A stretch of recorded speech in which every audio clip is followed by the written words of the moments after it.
Thank you, Christina, and thank you to all our panelists for such an insightful discussion.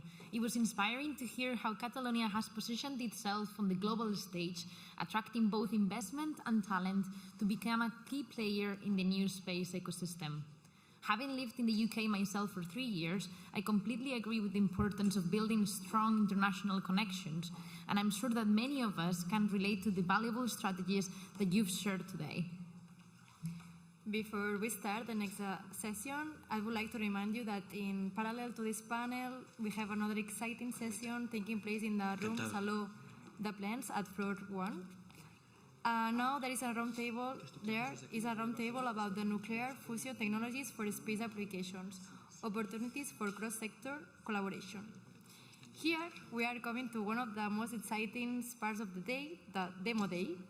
Several startups will showcase their cutting-edge solutions. Stay tuned for some impressive innovations. The demo day of the NewSpace Catalonia Accelerator is a great initiative promoted by NewSpace Strategy of Catalonia in collaboration with the Institute of Space Studies of Catalonia. It's my pleasure to introduce Lluís, the Commercialization Manager at the Services and Industrial Promotion Office at Institute of Space Studies of Catalonia. So let's get started. Lluís, the floor is yours.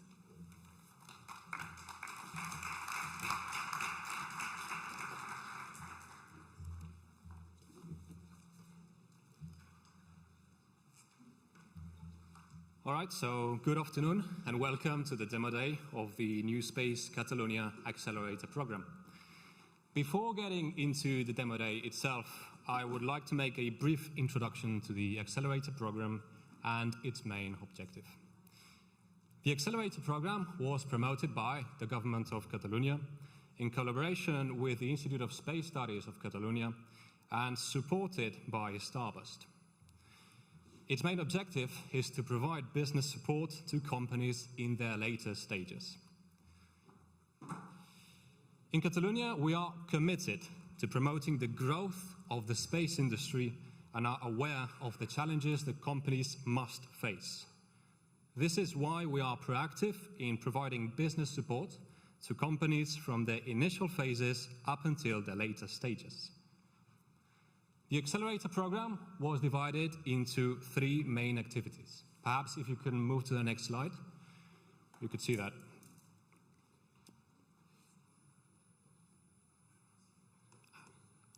The first activity started in February of 2024, working together with Starburst in setting up the basics of the Accelerator program, as well as defining, of course, the expected activities and writing the requirements for companies to be able to apply.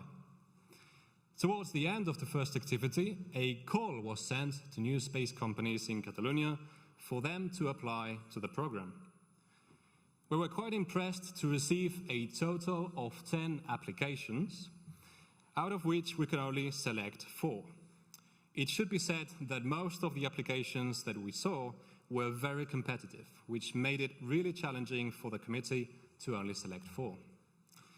In April 2024, the cohort was formed, including the companies that you can see, Albora Technologies, Icetech, Pangea Aerospace, and Cryospace. So once the companies were selected, the Accelerator program really began. We worked on tailoring the program for each company individually, choosing adequate mentorships that ranged from business development and storytelling to effective fundraising. The program also provides access to international workshops, international events, as well as promotes, fosters new contacts between the 4 companies and investors and corporates. So this, of course, in addition to today's demo day. Last but not least, we should mention that the third activity consists of providing the elaboration of documents and reporting for us to be able to assess the impact, relevance, and role of the Accelerator program within the Catalan new space industry. So now that I've made a brief introduction to the NewSpace Catalonia Accelerator, it is time for Íñigo, who will make a brief introduction and moderate today's demo day. Thank you.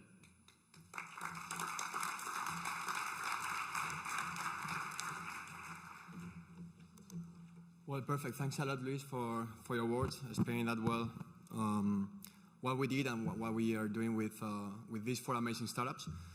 I'm going to keep it short since we're already a bit late. Well, my name is Íñigo, as you can read on the screen. I've been working with these 4 startups along the last months. And yeah, from Starburst, well, my CEO, François, will explain a bit what we do, but I wanted to also thank, of course, the organization, the EEC and the Generalitat for this opportunity and for having this great initiative. So what are we going to do today? We're going to have the introduction that Lluís already explained very precisely what we've been doing, what the NewSpace Catalonia Accelerator is about. And now we're going to have 2 very interesting interventions before we jump to the startup presentations about what the new space is, why it is a market with a lot of potential, not only for the space industry, but also for investors from outside of it. And we're going to see how corporates and space startups can work together to boost this innovation within the ecosystem. So without further ado, I want to welcome to stage to François Chopard, CEO and founder of Starburst. So François, the floor is yours. Thank you, guys, and happy to be here today. I'm just going to say a few words. So 5 minutes, I probably have way too many slides, but at least I will give you a flavor of what we've learned from the last 12 years already of investing and supporting aerospace and defense startups. So 7 lessons learned from these 140 aerospace startups in which we have invested and supported over the years. Just a few things. Starburst is a quite spread organization from Los Angeles to Seoul, Korea. We started as doing strategy consulting for corporates and startups, and 7 years ago we evolved as an accelerator builder, and we've built and we operate roughly 20 different accelerators every year, like this one. And for the last 3 years we've raised the funds in the US, and so we also invest. And so our specificity is that we do these 3 things in parallel, and we observe that they are very complementary. As I said, 80 people, 10 countries. We've scouted so far 15,000 aerospace and defense startups, and we work with most of the larger OEM, whether it's in North America, Europe, and a little bit in Asia. And as I said, we run accelerators for governments, for states, for organizations like NASA, the Space Force, for CNES in France, and for corporates all around the world. Good. As I said, we have been invested along the years in 140 startups. In aviation, defense, space has been the most active ones, and then all the enabling technologies. And we've tried to address all the subcategories very meticulously, and not to overinvest in some categories. And from that, for the last 7 years, a couple of lessons learned. So what have we seen in the last 10 years is aerospace and defense. I'm going to mix these 3 because they are very related. I could only use the term space, but what we've seen is a lot of unicorn emerge from 0 10-15 years ago to 40 at the peak of 2021, 2022. A few of them have lower the valuation, so technically they are not above 1 billion, but a little bit less. But still, we see that whether it's aviation, space, or defense, we are facing a true category for VCs, and that's why we are seeing more VCs focusing on space, right? And a lot of the big ones adding space as a subcategory of investment. And it's also the case, as we are starting to discuss with the deep tech VC ecosystem in Spain. It's also the case in space, where we see the large funds adding a space category, and so people who are writing the large checks are starting to slowly look at it, which is a good thing. And when you look at how much investment has been made, we top in 2021 around 17 billion of private money invested in aerospace and defense.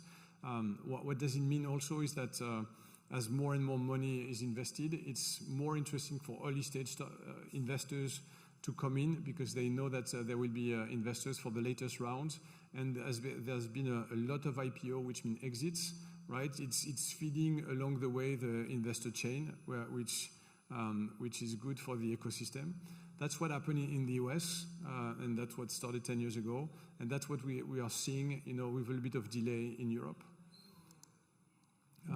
What we've also seen, what we are monitoring also, and what used to be a major roadblock for investors into aerospace and space is the very long lead time. We used to have the valley of death where, for many years, a startup would not get contracts and would die.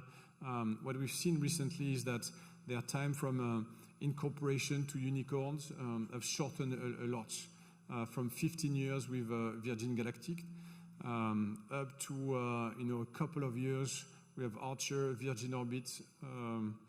Unfortunately, Virgin Orbit is not there, but Momentus was very short to become a unicorn. There's just one called Impulse in Los Angeles doing space propulsion that just raised 150 million today, and so probably hitting the unicorn status.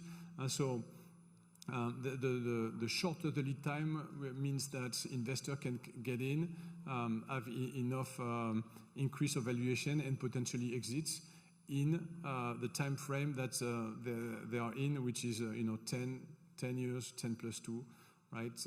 Which is starting to fit into that category. So which means that we are seeing more and more investors. And then we are not just talking about the unicorn, the 1 billion valuation, but there's a wide range from 1 billion to 10 billion.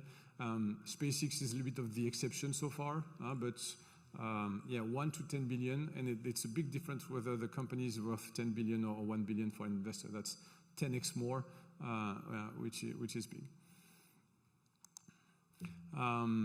What we've seen so far is that the successful entrepreneur are unfortunately mostly white male in the US, but they are serial entrepreneur, right? And of course we need to. I see some of your face. We need to address that men biased, of course, and we are pushing a lot for that. But it's difficult in a engineering-centric industry. But all these guys are serial entrepreneurs. Most of them, it's not their first startup. And especially it's true in the US, they made already a couple of millions and some good exits on previous startups, which allow them to self-fund the couple of millions of their company and then attract investors. And of course, as an investor, when you know that the founder has already returned some money on other domain for other startups and other investors, that's quite reassuring. In France, in Europe, in Europe, we have less of these serial entrepreneurs and people that are starting these space companies after being successful in other industry. But I hope that we're going to see more and more of that. The main difference that I see usually between Europe and US is that US, they are very much focused on solving a problem, solving an issue, and solving something that has already a market size. In Europe, we have the tendency to be more on the technology push and thinking that we've discovered a great technology and we are looking for a market, and that usually is a little bit less successful. But if we look at SpaceX, they did not revolutionize the market. They just tried to lower the cost of orbit by as much as they could. And as a result, they've been using a couple of technologies and being successful at that. But most of the US startups that we are seeing successfully are solving problems more than pushing technologies.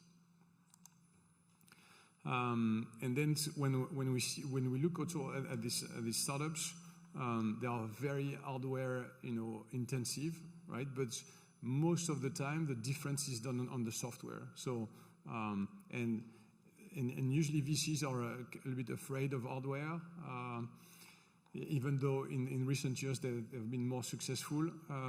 But the main difference and the capability that you have is putting software on top that will make a difference and solve problems that usually the legacy players are not being able to solve. And then being supported by an ecosystem, what we monitored with our track record is out of the 15,000 startups that we have in our database, we look at the numbers, and 700 roughly have been funded, and 40 of them become unicorn, which means that 5% are getting funded, and much less, of course, become unicorns. Being supported by an accelerator, by an ecosystem, increase that at least ability to raise the next round by 10x, because what we see is that roughly 50 to 60% of the startups that we work with are able to raise the next round. And so being part of an ecosystem, whether it's us or another accelerator or another ecosystem, is super important. And because aerospace and space is critical, there's much more hurdle than just software B2B startups.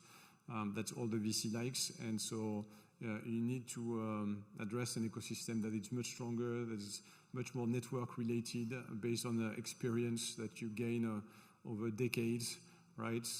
Long cycle hardware, and a lot of capex to be deployed. Yeah, that's it. Thank you. I wanted to be short. I'm happy to take questions or discuss after the event. Thank you.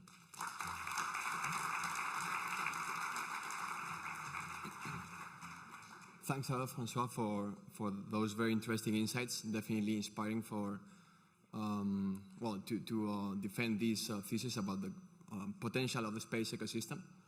And now we're going to see with Raquel from Catalonia Space how these ecosystems can support startups and what mechanisms exist for them to work together. So Raquel, whenever you're ready, the floor is yours.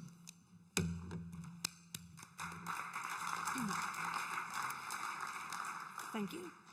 Hi, so that's me. You may think that I'm here because Catalonia Space and NewSpace are practically the same thing, but no. I'm here to talk cooperation. So it's the end of the day. It's been a long day, so let me talk about it my own particular way. Oh, there's no animation. Oh, spoiler. Okay, so the yellow one is startup A, small. They have a great idea, and they are convinced that they are the best to carry it out and become millionaires. If only they could get some in advance credibility and funding. Then we have, in green, startup B with a small green heart. They are deeply convinced that they can propose more sustainable solutions for space industry. The only thing is that the ecosystem is growing, and it's hard for them to find the key differentiator. Then here in blue, we have established company C. They have been leading the game for a long time, and they know they have the capabilities to continue doing so. But things are changing, and they don't know very well how to adapt and to stay in the game. Then in purple over there, we have established company D. They also have huge experience and heritage. The only thing is that they have performed quite big investments in strategic bets that are not still quite paying off yet. And in red here, guess who? The world. It's on the one hand full of conflicts and political tensions, and on the other with quite some worrisome climate issues caused by humanity. So what does this mean? It means that we end up with a complex set of legal pieces on the table. We have customer access, we have funding, we have expertise on one hand, we have agility, cost adaptation, we have cybersecurity, we have sovereignty, we have sustainability, and yet we have to make them all fit to build a full solution. How do we do this?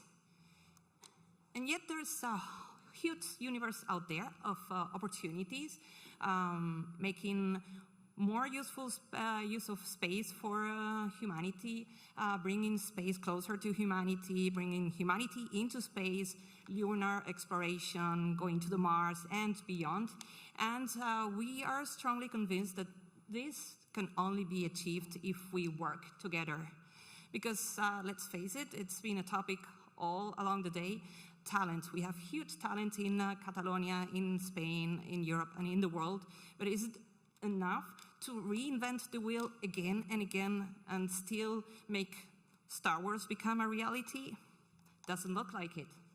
So at Catalonia Space, we have created the Space Business Catalyst, where we try to facilitate the creation of what is starting to be called the next space. It is in the core of TAS innovation culture and cluster. And here what we propose is a space where we can make startups and internal ventures coexist so that they can both benefit from each other. We also have a regular open innovation business committee where we have experts come to the table and provide feedback and recommendations to startups and ventures, and where we also evaluate and validate investments on some startups. For the moment, we have offices in Toulouse and in Torino, but given the growing Spanish new space ecosystem, probably in the midterm also in Spain. Let's hope so. And what do we offer here? We offer our technical expertise. We offer access to the network. We provide go-to-market support. We try to look for opportunities to going together to calls. And we also provide access to our lab for fast prototyping. In return, do we ask for money? No, we don't. We only ask for physical attendance in our offices in Toulouse and in Torino, and disruption, which is something startups already have, so it's easy. And also we provide access to the local ecosystem and privileged access to our AI teamings and potentially investments. So this is one cool example that I wanted to highlight. Orbital Matters is a Polish startup that is developing technology to 3D print in space. They were targeting to be launched and perform their in-orbit demonstration in 2026. However, thanks to Space Business Catalyst, they were selected to fly on Ariane 6 maiden flight, and they are now up there about to test their 3D printing technology. This was quite fun. I was there with them last year in Toulouse when they were selected because they were not ready at all, so they had to speed up their 2 years of development into a few months, and they were able to get support from TAS experts on, for example, frequency regulation issues that they were not envisaging. They also were able to rely on our AIT facilities to perform the tests before being ready to fly. And, well, it all went very well. We have in our scope of activities everything from ground through hubs, all orbits, and into exploration and the full value chain. These are only some examples of startups that we have recently incubated: payload hosting, commercial space stations, blockchain, AI, in-orbit material testing, 3D printing in space, but not only. Some additional facts. We have collaborated with more than 150 startups since creation of the Space Business Catalyst in 2017. Some examples of success stories: Black Sky, Axiom, Kineis, well, you have them there. Those are pictures of our offices in Toulouse. They're quite new and very cool to be in for startups and for us. I was a venture myself last year. And, well, I was very fast because it's the end of the day. If you want to learn more, you can find out the information there. There's also an email to contact if you want to be part of the adventure. You can also contact through me. My name is Raquel. I'm an innovation manager at TAS in Spain in Madrid. And, well, I will now leave the floor to the 4 great startups based in Barcelona and part of the NewSpace Catalonia, which will make us continue dreaming about the future. Thank you. Gracias. Gracias.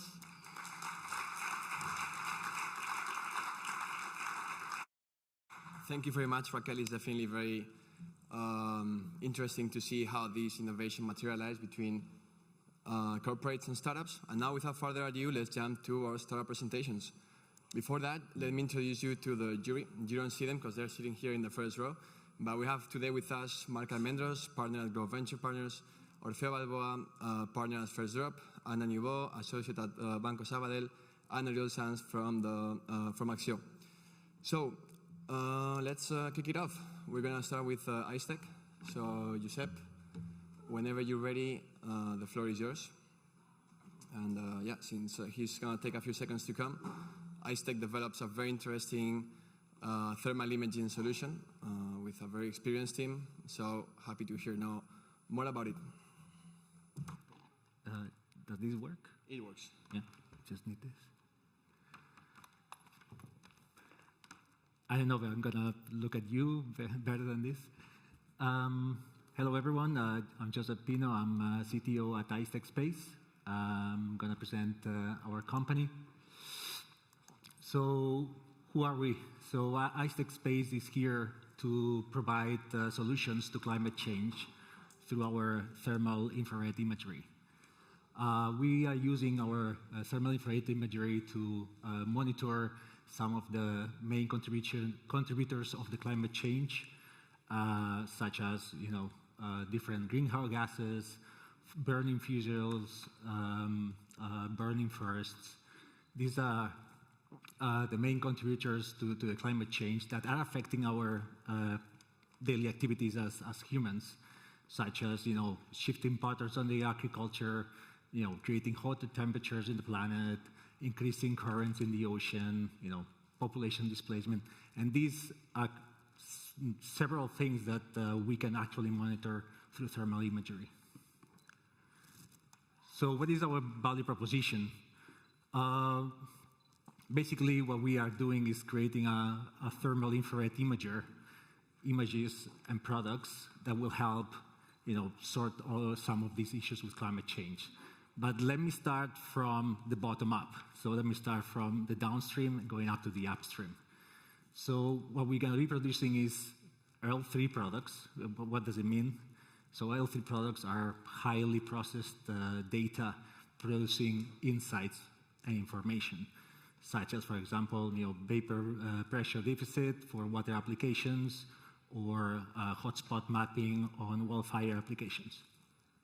Moving up or moving down to L2, so less processed, we can discern in here land and sea surface temperature. So that's another type of product, so understanding temperature on the surface.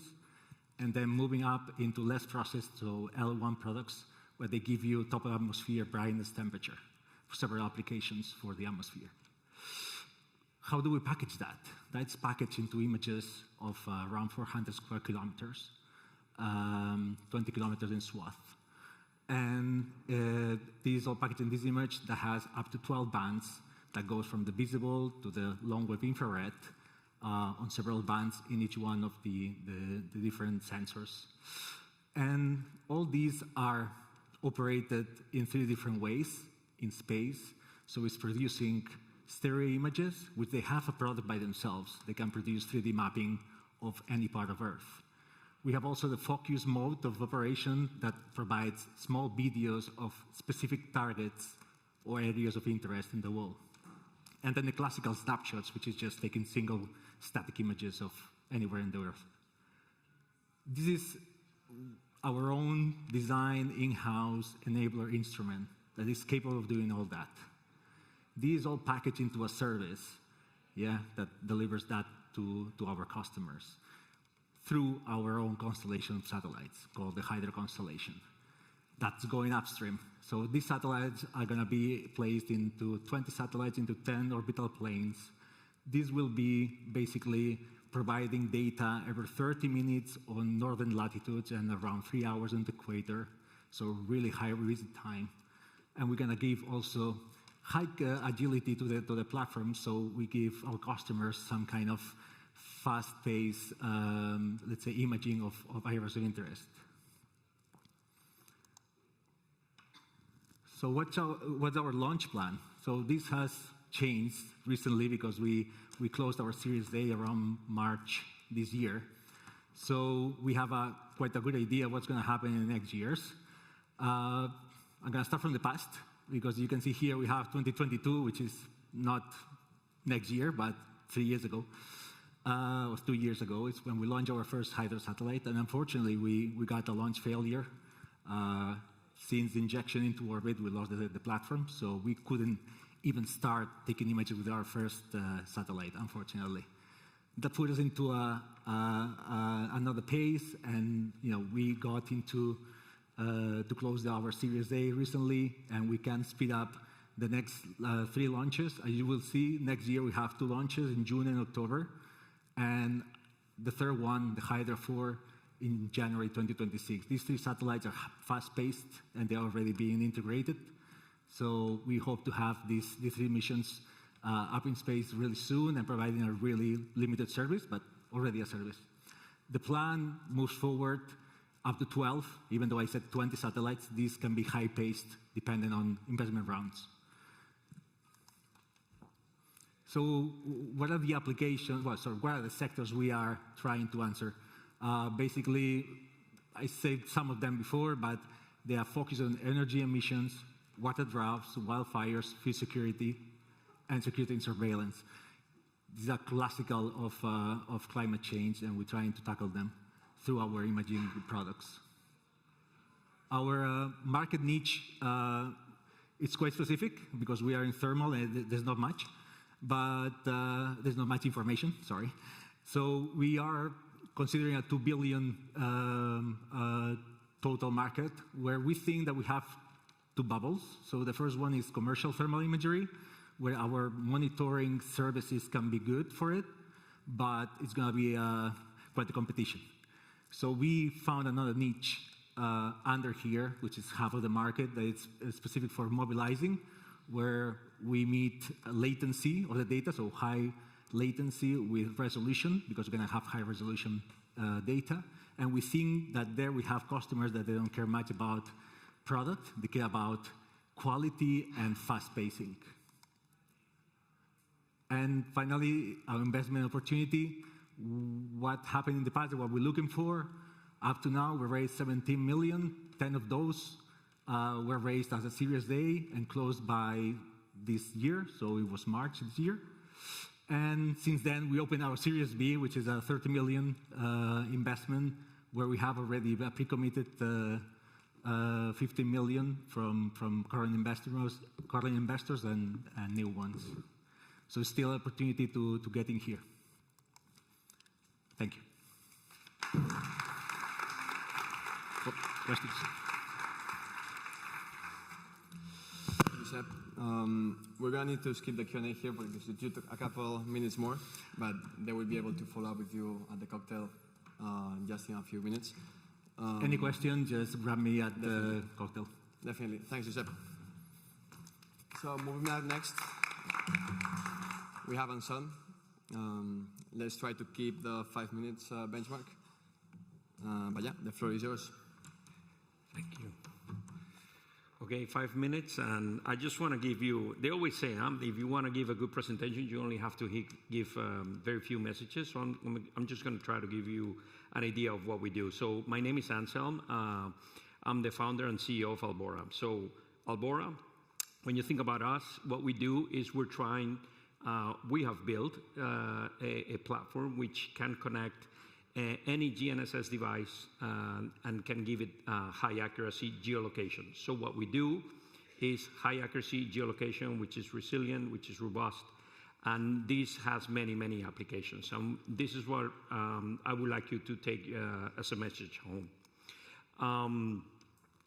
So what we've been able to do is, when you think about GPS, you think of a chip, and the chip has to do everything. It has to do your geolocation with a small piece of hardware that you have in your mobile phone or in your wearable or in your car, in your TomTom. And what we've said on our premise is, let's try to make that piece of hardware as dumb and simple and cheap and low power as possible, and try to do through connectivity. So you need to be in a city or in an industrial space that you can connect, sending very little information and do all the heavy lifting in the cloud. And that's what we have been building for the last 7 years. So now what we have is a platform that is ready to be commercialized. We have closed our first deal and partnership with STMicro, which is the largest chip manufacturer in Europe, but we plan to do these type of partnerships with other chip manufacturers around the world. So our vision is very simple. We don't see any reason why you cannot geolocate everything everywhere. And the way we have done this is by providing geolocation services, distributions to all the businesses that need it.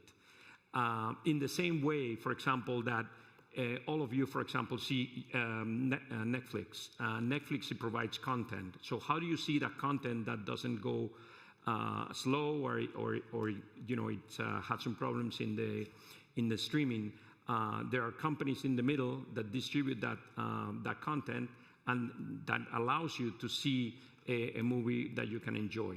So what we're trying to do here is all GPS receivers in the world, they can be as dumb as they can be, as you can think of. They can connect to a network, and then we can give them that level of high accuracy and resilience.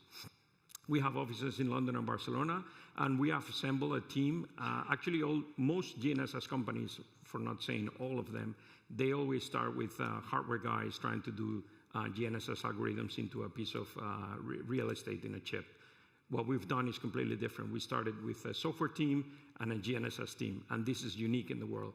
And that has allowed us to have a platform that can handle in real time millions of users. The same way right now, there are millions of users watching Netflix. We can give in real time high accuracy geolocation to users around the world. We are a team of very skilled engineers. Most of us, they have either a PhD or a master's in top universities, and we are attacking a very large market. So, and it's going to grow a lot. This is one of the specific use cases. I didn't want to go into all the things that we can do from our platform, because we also have a line which is more involved in things that are more critical applications and military. But on the civilian side, one of the use cases that we have found with STMicro, actually, they came to us and asked us, how can we do low power asset tracking cheaply? And the reason is because there's a huge market right now. If you want to do that, it takes around about 40 seconds, and you need a piece of chip that costs around $40. What we're trying to do here is do it in 5 seconds or 4 seconds, so it's 90% reduction in the time that you need to get the signal, and do it very, very cheaply. So the product is called Alba Spotlight.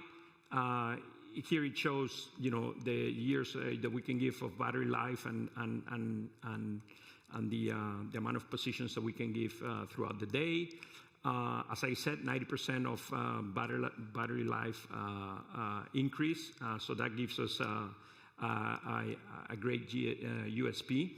And this is what we've done. We've created this platform that can have all kinds of wearables, smartphones, IoT devices connected to us, and we can give them high accuracy. Some of the use cases, I mean, we're discussing with clients as we speak, and all I can say is that we've had some already commercial traction. We have many people that are interested. These are some of the numbers, some of the names, and some of the countries that we are working with. And if you ask us what are we looking for, well, if there is anybody that needs or wants to learn about us and is interested in GNSS and high accuracy geolocation, we're happy to talk to all of you. And we also are looking for a lead VC to basically lead our round, which is going to happen next year. Thank you.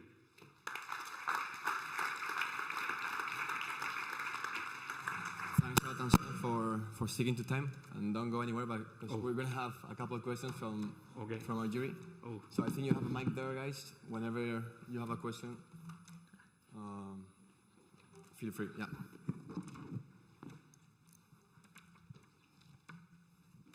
Thank you. This is Mark from Grow Venture Partners. So I have a question about the business model. So is the business model to sell the chip and also to sell the services? No, our business model is very simple. So the way we've done it with the partnership with ST Micro, they produce the chips, they already have the clients, and in some cases what we're doing is we're selling our IP into their silicon, and they are the ones who get in charge of the commercialization. So we do this through partnership. We're a small startup, and actually we believe that most of the client reach that we can have is through partnerships with telcos, with chip manufacturers, and this is the way we have had some very interesting traction so far. Yeah, thank you. Hi, Anselm. Happy to see you again. First of all, congratulations for the presentation, also for the call to action. It's very clear. So I would like you to add, besides this call to action that you're mentioning, what are your two main risks that you're facing, or challenges that you're facing as a startup? I would say that right now, and this has been told by specialists in GNSS PNT, we have around between a 2 and 3 year window of opportunity to explore our approach and our idea.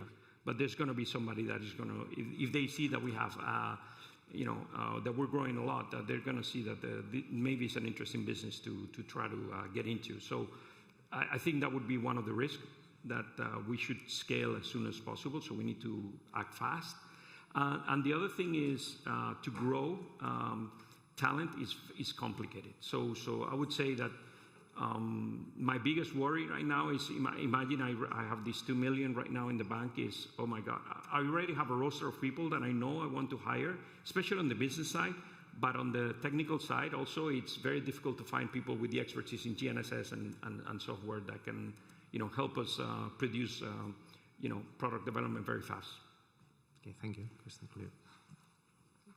We're going to have time for more, unfortunately. But yes. Any questions after downstairs with beers? Perfect. So yeah, moving up next, we're gonna go with Creyos. So Adrian, if you're ready, you have 5 minutes. I promise to be fast.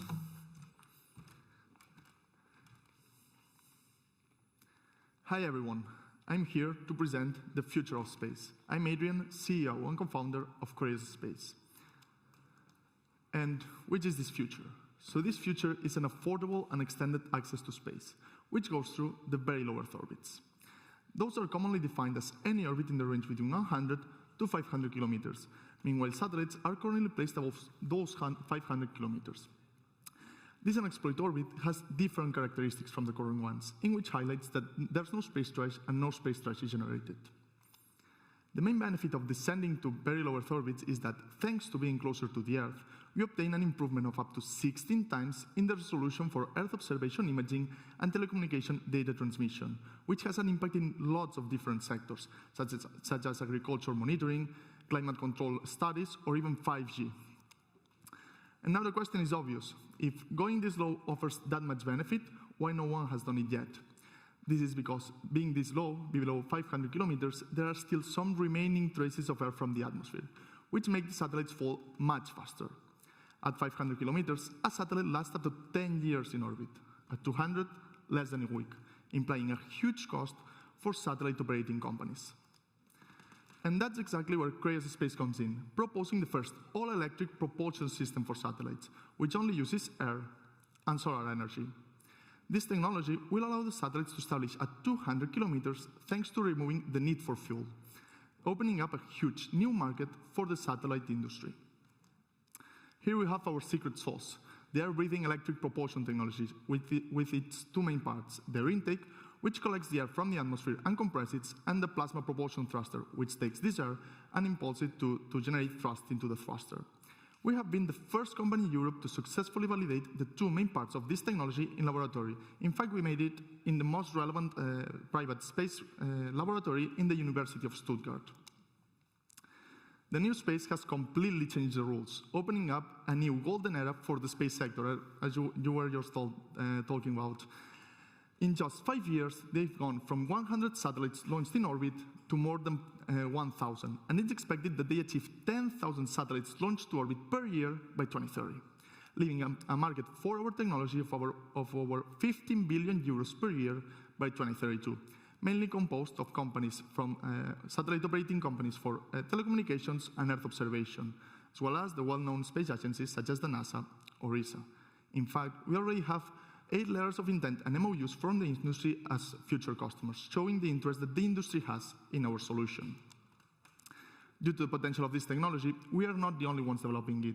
We have the British startup New Orbit and the Italian space tech company Citadel, but we are the ones with the best technology, since our technology lasts longer, is more robust, and has lower cost and lower lead times to sell it.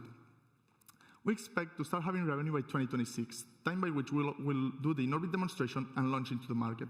And the revenue will come from 2 main sources of income: the sales of the thruster for companies which have all the value chain integrated in-house, and the platform selling for smaller companies that do not have all the capacities. The funding team is composed of 6 aerospace engineers, all of us with masters and relevant expertise in all the different areas of this project. And we also have a wide advisory board composed with people from the European Space Agency and the biggest space companies in the field. As I said, we're expecting to launch to the market by 2026, and we just raised a pre-seed round of 2.3 million euros that will help us to further develop the technology and validate this technology in laboratory with all its elements. And we expect to close a seed round by late this year, early 2025. And about this seed round, we are closing 8 million euros from private investment, which will be complemented with 2 million euros of non-dilutive public funding, which will allow us to do the in-orbit demonstration, the platform preparation, and professionalize the team. So if you're willing to invest in this bold project, please get in touch with me. We are great as a space, and we are here to get the space a step closer.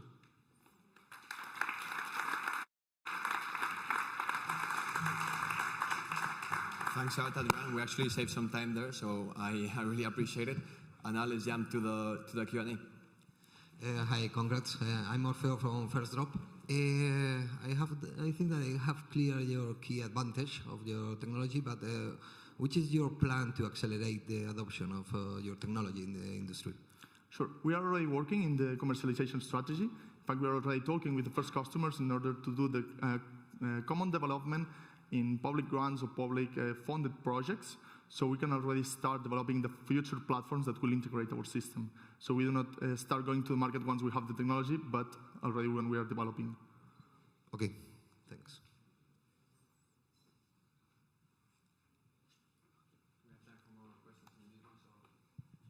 Well,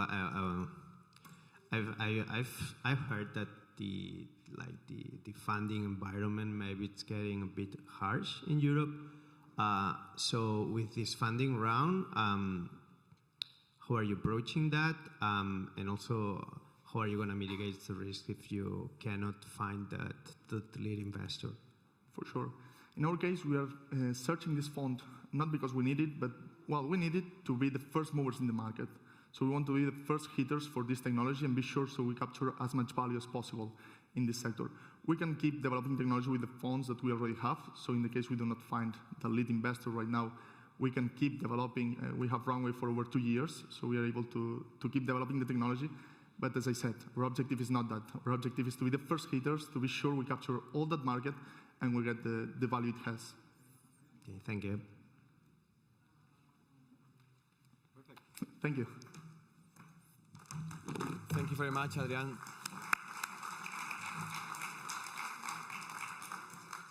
All right, and last but not least, the last speech before the networking event, we're going to have Linda from Pangea Aerospace. So Linda, whenever you're ready, you have 5 minutes. How is that? Good evening. Okay, it's clear. The last one, easy. Okay. Good evening, everybody. I'm Linda from Pangea Aerospace. At Pangea, we develop advanced space propulsion solutions, delivering maximum performance at a fraction of the cost to our customers in space and defense segments. Everything started in Catalunya back in 2018, so here in Barcelona, when our 6 co-founders decided to leave their well-paying jobs in the industry to focus on developing advanced engines. We wanted to focus on propulsion because propulsion is one of the the most complex and expensive building blocks in the space domain. And specifically, we wanted to advance rocket propulsion because most of the launch failures, they stem from engine-related issues. So we decided to start easy peasy, and we went for the most difficult piece of technology that we could think about, the aerospike. That is basically the holy grail of rocket propulsion, a type of engine that no company ever managed to get to orbit. And it's a special type of rocket engine that is able to maintain optimal performance at any altitude. Nobody believed that a small company in Catalonia would be able to do so, so in 2021, we actually fired the first Metalox aerospike engine in the world. And with this type of system, we managed to prove our cooling technology, we managed to prove that our advanced manufacturing processes worked, and we also fired it several times. So we proved the potential for usability. We are now working on the optimized version of this demonstrator that is Arcos, our scalable aerospike platform. And this kind of platform is adaptable and can be actually interfaced with any launcher stage. And the thrust level can be adapted by adding or removing thrusters. Why this is so special? Because it can increase the payload capacity of a launcher, and it also unlocks the reusability because of its shape, because it's able to sustain suborbital re-entry because of the shape, and matching it with our cooling technology, this leads to advanced performances for this kind of engines. We also advanced in all the development of the subsystems for Arcos, and this is an image from a test that we performed last year at DLR for the thrust chambers. But at some point, we realized that we had something very important in our hands. We had very precious IP, we accumulated very precious expertise, and we wanted to leverage that to bring innovation even to in-space operators. So we decided to expand our portfolio. And this is why we also went into the satellite segment. This is Unix. This is our satellite propulsion product family that we're developing based on non-toxic propellants. And with this kind of product, we're also advancing super fast because we're testing here in Spain. This is an image from the test that we performed in March where we achieved the 20-minute steady state firing with Unix. So this, last but not least, to complete the portfolio, we've been recently chosen by ESA to guide, to prime the consortium that is going to design the very high thrust engine of the future for Europe. And this is huge. It's a huge engine of 2.5 meganewton that is in the same class of Raptor by SpaceX, just to give some benchmark. And this could reshape the future of the European space industry. Pangea is now active and is covering the full propulsion spectrum, from the Newton to the meganewton. And this is because we want to become the leading propulsion provider, starting from Europe and then expanding globally. We are quite sure that we have the right team to nail this, and our timing is ideal because of the ever-growing new space ecosystem and also because of the need for launch in Europe. This is also reflected in our pipeline. We secured several institutional contracts and also private contracts for several millions. And we are working to launch the satellite system next year with a pipeline of around 50 million, when the rocket propulsion system has a pipeline of around 300 million to 2030. In order to achieve all of this, we are now raising a Series A round of 15 million to keep up the good work and deliver to our customers. We want to test in orbit next year and commercialize the satellite system, And we want to launch Arcos in orbit, the first aerospike engine ever, in 2027. This is our goal. Let's talk about it. Thank you.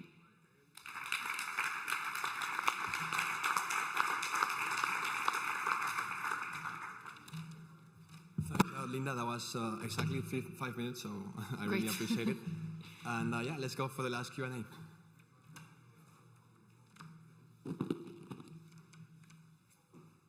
Hi, thank you very much for the presentation. This is Mark from Grow. So I understood the competitive advantage of this aerospike propulsion system, but what is your competitive advantage on the two other systems, the one for the satellites and the Kronos, if I remember correctly? Yes, Kronos, exactly. So I will start from Kronos. It's easier. Nothing like that exists in Europe. That thrust range does not exist here, and it's available in the US, but here in Europe we still didn't go to that kind of thrust range. So we're collaborating with a esteemed partner, like Safran as an example, just so because you know them for sure. And that kind of product has basically no competition, and we are pushing really the boundaries of the innovation that we have here in Europe related to space propulsion with that. Regarding Unix, so the satellite system, we're using non-toxic propellants, which is something that ESA, this is in the roadmap for ESA right now, because hydrazine, that is the classic propellant for satellite systems, is extremely toxic, difficult to manage. In the US, they have, doesn't seem like a goal for them, but here in Europe, it became a goal to change, to kind of shift a bit away from hydrazine. But all these non-toxic, greener, they define propellants, they have their own technical issues that we are trying to solve at Pangea. And also, we are providing this kind of system using non-expensive alloys, thanks to our cooling design, cooling channel design. We have internal knowledge that allows us to maintain, to kind of build thrusters that can sustain very high temperatures, even using non-expensive alloys, unlike other companies that are active in the sector, but then they have to offer these thrusters for very high prices. Hi, this is Anna from Serveis. Thank you for the presentation. I see you already have about 3 million in turnover last year. What kind of clients do you have, and what is your go-to-market strategy? Yes, thank you. So, as I mentioned, we have both institutional contracts and private contracts, but mostly our revenues are coming right now from development contracts, institutional ones, from ESA, from GNES, from we also had support from the Spanish government, and now we also have the Spanish Space Agency, so we hope that we can collaborate with them as well. And they have specific technologies, advanced technologies that they want to work on, and these kind of technologies, they have synergies with the subsystems that we're developing for our products. They want to work on advanced turbopumps, and we are working with them, and then using that kind of subsystem in our portfolio in the future for the products that we presented today. So this is the revenue stream that we have mostly at the moment. Private contracts, they do exist, but they're not in the same range, let's say. And regarding the go-to-market, we're planning to commercialize first the satellite propulsion system because it's easier to develop, easier to test. We have testing facilities in Spain, so our team taking the van and 2 hours and going there with the new thrusters that we printed, and it's less expensive. But then we are planning to test in 2027 the rocket engine and commercialize after that. Both selling, like with different business selling model, monetization strategies, unitary sales, but also we are going to push for hardware as a service, if you want to call it, or pay-per ignition model. So we want to be the Rolls-Royce, but for rockets, you know, like Rolls-Royce for Boeing. You pay me only when you ignite it. This is just to simplify. Then it's a bit to cut their costs and to also grant us higher margins, considering that these kind of engines are designed to be reused at least for 10 times.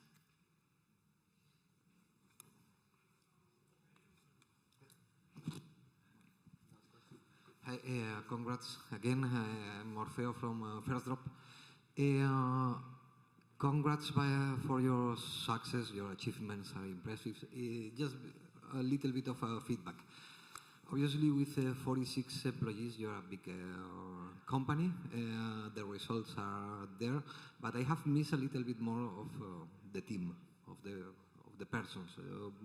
I think that all of us, all the VCs in these stages also, we invest in persons. And I have missed a little bit of the history of the founders and who has been the steps till the current moment. Okay. Thank you for the feedback. All right. Well, thank you very much, Linda, for your presentation and the answers. Definitely very, very interesting and impressive as well. So that was it. I just want to say thank you to all the attendees, to IEC, Generalitat, and of course the jury and the startups for their hard work. And yeah, I'm between you and the cocktail, so I will leave the floor to my colleagues. Thank you very much.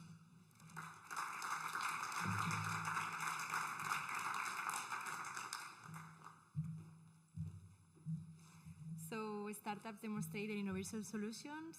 Thank you for sharing us all this knowledge and these projects that for sure will expand our space sector. What a fantastic first day at the New Space Economy Congress. We've covered a wide range of topics today, and we want to thank each one of you for your active participation and engagement throughout the day. We've explored Europe's evolving role in the space ecosystem and the synergies between space and the sea. Discussions have also focused on the impact of new satellite constellations on global communications, and also we've explored space as a catalyst for regional cooperation.